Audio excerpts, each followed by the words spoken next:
What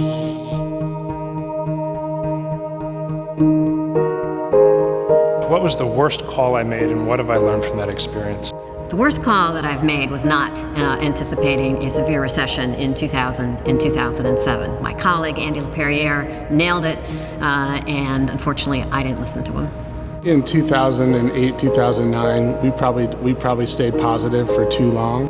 I think early on there were a few companies that I evaluated for very disruptive technologies that were very binary in nature. And I think I went in, really hoping and rooting for the company and realizing after the fact that a lot of it was outside the company's control. So if you go very, very early in my career, the first company I ever picked up was a Brazilian airplane company, Embraer. And as a young analyst, it was my first stock. At the time, there was a more complicated rating system, but I basically put like a super buy on it. And the stock got cut in half. And at that point, as a young analyst, you just want to crawl under your desk and just kind of hide.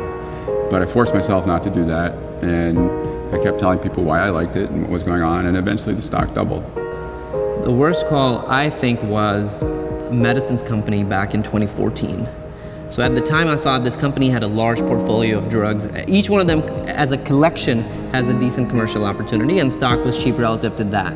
What I didn't appreciate was if you're faced with a company with a set of drugs all heading towards FDA approval and launch, and that's the bet, but the first one of them fails, it exerts an aura around the rest of them. And I didn't appreciate that very well. And then that resulted in a bad call when FDA turned down their initial filing for Cangrelor for Medicines Company.